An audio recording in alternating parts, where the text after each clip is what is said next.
വ്രതം മുടക്കാൻ ശ്രമിക്കുക എന്ന് പറയുന്നത് കുടുംബത്തോടുള്ള ദ്രോഹം തന്നെയാണ്. അങ്ങനെ ഒരു ചിന്ത ഉദിച്ച മനസ്സ് കുടുംബത്തിനെതിരെയാണ് സഞ്ചരിക്കുന്നതെന്ന് സാരം. തിരുമേനി, എന്താ പ്രതിവിധിന്ന് വെച്ചാ അങ്ങ് പറഞ്ഞോളൂ. ഇവളുടെ ഈ പാപകർമ്മം കൊണ്ട് ഗാതമ്മളുടെ വ്രതത്തിന് ഒരു തടസ്സവും ഉണ്ടാകാൻ പാടില്ല. ഏത്തമുട്ട പോരെ? പോരാ. വ്രതമെടുക്കുന്ന പെൺകുട്ടിയോടാണ് വിരോധം കാണിക്കുന്നതെങ്കിലും യഥാർത്ഥത്തിൽ അത് ചെന്നിരിക്കുന്നത് നാഗദൈവങ്ങളുടെ മുന്നിലാണ്.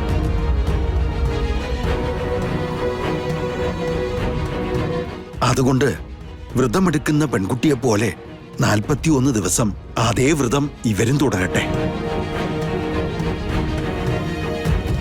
എന്ത് 41 ദിവസത്തെ വ്രതമോ? തിരുമേനി, വേണമെങ്കിൽ ഞാൻ ഒരു ദിവസത്തെ ഉപവാസം ഇരിക്കാം. രാവും പകലും ഇല്ലാണ്ട് പരിഹാരങ്ങൾ ചെയ്യാം. 41 ദിവസമൊന്നും എന്നെ കൊണ്ട് പറ്റൂല. ഈശ്വരാനുഗ്രഹത്തിന് വേണ്ടി കുടുംബത്തിൽ നടക്കുന്നൊരു പൂജയെ തടസ്സപ്പെടുത്തുന്നവരാരായാലും അവരും അവരുടെ തായ്വഴികളും കുടുംബത്തിൽ ഉണ്ടാവാതിരിക്കുന്നതാണ് ഒരു പരിധിവരെ നല്ലത്. നിർമ്മലയ്ക്ക് മനസ്സിലായില്ലേ? 41 ദിവസത്തെ വ്രതം എടുക്കാൻ നീ തയ്യാറായില്ലെങ്കിൽ നീയും ഉദയനും കീർത്തിയും തറവാട്ടിൽ നിന്നും പുറത്തു പോകേണ്ടി വരുമെന്നാണ് തിരുമേനി പറഞ്ഞത്. അയ്യോ അമ്മേ, ഞങ്ങൾ അങ്ങോട്ട് പോനാ. ഇത്രയും ഹീനമായ കാര്യങ്ങൾ ചെയ്യുമ്പോ അതുകൂടി ആലോചിക്കേണ്ടതായിരുന്നില്ലേ നിർമ്മലേ? കുളിച്ചീറനണിഞ്ഞ് നാഗത്തറയിൽ വിളക്ക് വെച്ച് ഇന്ന് തന്നെ പരിഹാര കർമ്മങ്ങൾ തുടങ്ങിക്കോട്ടെ.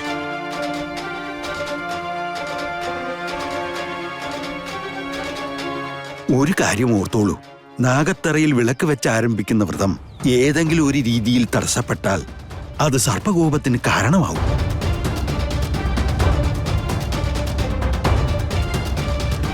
കോപിഷ്ഠരായ നാഗങ്ങൾ പ്രത്യക്ഷപ്പെടുമെന്നുള്ള കാര്യത്തിൽ സംശയമൊന്നും വേണ്ട. എന്താ, പരിഹാരക്രിയകൾ ചെയ്യല്ലേ? ചെയ്യാമേ. ആ കീർത്തി, അമ്മയെ കൂട്ടിക്കൊണ്ടു പോ. കുളിച്ച് ഈറിനണിഞ്ഞു വന്ന് വിളക്ക് തെളിയിക്കട്ടെ. ബാക്കിയുള്ള ചിട്ടകളൊക്കെ വഴിയാ മണ്ണം ഞാൻ പറഞ്ഞു തരാം. എന്റെ ദൈവമേ, കഷ്ടകാലത്തിനൊരു കാര്യം ചെയ്യാൻ നോക്കിയതാ. 40 ദിവസത്തെ ശിക്ഷ.